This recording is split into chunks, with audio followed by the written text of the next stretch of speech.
या देवी सर्वभूतेषु माँ कात्यायनी रूपेण संस्थिता नमस्तस्यै नमस्तस्यै नमस्तस्यै नमो नमः। ओम देवी दुर्गाय नमः। आप सभी को नवरात्रि की मंगल शुभकामनाएं। आप और आपके परिवार के ऊपर माता रानी की कृपा हमेशा बनी रहे। आज है नवरात्रि का छठा दिन और नवरात्रि के छठे दिन माँ कात्यायनी की पूजा की जाती है। माता कात्यायनी को भोग लगाया जाता है। तो आज के इस वीडियो में हम जानेंगे माता की पूजा विधि, भोग, रंग, पुष्प, कथा, आरती। माँ कात्यायनी की भक्ति और उपासना द्वारा मनुष्य को बड़ी सरलता से अर्थ, धर्म, काम, मोक्ष चारों फलों की प्राप्ति हो जाती है। उसके रोग, शोक, संताप और भय आदि सर्वथा नष्ट हो जाते हैं। माँ कात्यायनी देवी दुर्गा का छठा रूप है। नवरात्रि के छठवें दिन देवी कात्यायनी की उपासना की जाती है। माँ कात्यायनी अमोघ फलदायिनी है। इनका स्वरूप अत्यंत ही भव्य और दिव्य है। इनका रंग स्वर्ण के समान चमकीला और भावर है। शेर पर सवार माँ की 4 भुजाएं हैं। इनके बाएं हाथ में कमल, तलवार व दाहिने हाथों में स्वस्तिक व आशीर्वाद की मुद्रा अंकित है। भगवान कृष्ण को पाने के लिए ब्रज की गोपियों ने इन्हीं की पूजा कालिंदी नदी के तट पर की थी। ये ब्रज मंडल की अधिष्ठात्री देवी के रूप में प्रतिष्ठित हैं। माता कात्यायनी की पूजा का महत्व जानें। देवी भागवत पुराण के अनुसार देवी के इस अवतार की पूजा करने से भक्त के व्यक्तित्व में निखार आता है। इनकी आराधना से ग्रस्त जीवन सुखमय रहता है। माँ कात्यायनी की भव्य और उपासना द्वारा मनुष्य को बड़ी सरलता से अर्थ, धर्म, काम, मोक्ष चारों फलों की प्राप्ति हो जाती है। उसके रोग, शोक, संताप और भय आदि सर्वथा नष्ट हो जाते हैं। विवाह योग कन्याएं जिनका विवाह नहीं हो पा रहा है या जिनका वैवाहिक जीवन सुखी नहीं है, वे जातक विशेष रूप से माँ कात्यायनी की उपासना करें। माँ कात्यायनी की पौराणिक कथा कुछ इस प्रकार है। कत नामक एक प्रसिद्ध महिष थे। उनके पुत्र ऋषि कात्य हुए। इन्हीं कात्य के गोत्र में विश्व प्रसिद्ध महिष कात्यायन उत्पन्न हुए थे। इन्होंने भगवती बारंबा की उपासना करते हुए बहुत वर्षों तक बड़ी कठिन तपस्या की थी। उनकी इच्छा थी कि माँ भगवती उनके घर पुत्री के रूप में जन्म लें।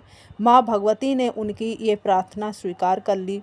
कुछ काल पश्चात जब दानव महिषासुर का अत्याचार पृथ्वी पर बहुत अधिक बढ़ गया था, तब भगवान ब्रह्मा, विष्णु, महेश तीनों ने अपने अपने तेज का अंश देकर महिषासुर के विनाश के लिए एक देवी को प्रकट किया।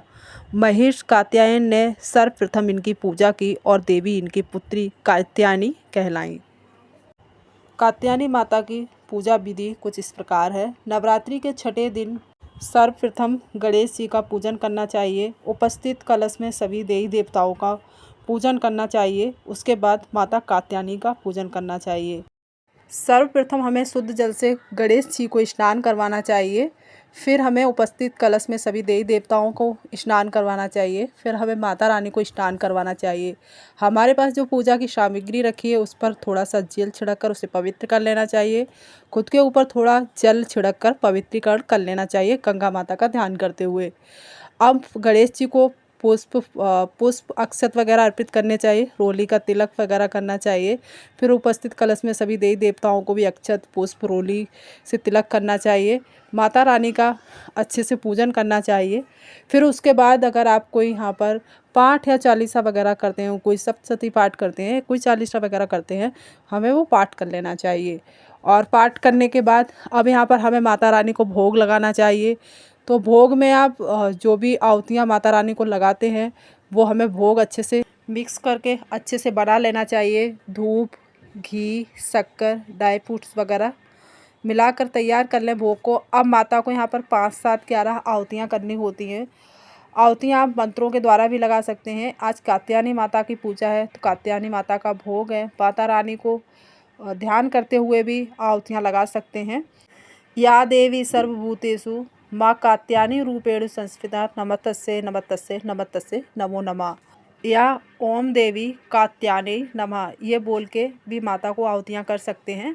और इसी के साथ हमें माता को जो लौंग का जोड़ा है वो अर्पित करना चाहिए। माता को पुष्प वगैरह, फूल वगैरह, फल वगैरह अर्पित करने चाहिए। माता को गुलाब के फूल अति प्रिय हैं, आपको वो अर्पित करने चाहिए। अगर गुलाब के नहीं है तो माता को पीले फूल भी प्रिय हैं, वो आप माता को अर्पित कर सकते हैं। और साथ ही हमें यहाँ पर नैवेद्य में जो भी माता के भोग के लिए रखा है वो है भोग अर्पित करना चाहिए। और उसके बाद हमें यहाँ पर जो लौंग का जोड़ा है वो भी अर्पित करना चाहिए। और इसी के साथ माता की विधिवत पंच उपचार पूजा अच्छे से कर लेनी चाहिए। अब यहाँ पर हमें माता की आरती करनी चाहिए। आइए कात्यायनी माता की आरती करते हैं। जय जय अम्बे जय कात्यायनी, जय जग माता जग की महारानी। बैजनाथ स्थान तुम्हारा, वहाँ वरदाती नाम पुकारा। जय कात्यायनी माता। कई नाम है कई धाम है, यह स्थान भी तो है सुख धाम। हर मंदिर में ज्योति तुम्हारी, कहीं योगेश्वरी महिमा न्यारी। जय कात्यायनी माता। हर जगह उत्सव होते रहते, हर मंदिर में भक्त हैं कहते। कात्यायनी रक्षक काया की, ग्रंथि काटे मोह माया की। जय कात्यायनी माता। झूठे मोह से छुड़ाने वाली, अपना नाम जपाने वाली। बृहस्पतिवार को पूजा करियो, ध्यान कात्यायनी का धरियो। ओम जय कात्यायनी माता। हर संकट को दूर करेंगी, भंडारे भरपूर करेंगी। जो भी माँ को भक्त पुकारे, कात्यायनी सब कष्ट निवारे। ओम जय कात्यायनी माता। मैया जय कात्यायनी माता। अब यहाँ पर जो आरती है वो पूरी होती है और अब यहाँ पर हमें प्रदक्षिणा कर लेना चाहिए गोल गोल घूमते हुए। और उसके बाद हमें आरती पे थोड़ा जल अर्पित करना चाहिए, माता रानी को भी जल अर्पित करना चाहिए। अब क्षमा याचना करनी चाहिए, हमसे पूजा में कोई भूल चूक कोई त्रुटि हुई हो उसके लिए ये श्लोक बोल सकते हैं।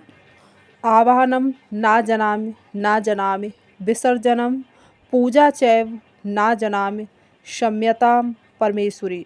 मंत्रहीनम क्रियाहीनम भक्तिहीनम सुरेश्वरी, यत् पूजितं मया देवी परिपूर्णं तदस्तुमेव। इस मंत्र का अर्थ है, हे माता, मैं आपको बुलाना नहीं जानती, विदा करना भी नहीं जानती, पूजा करना भी नहीं जानती।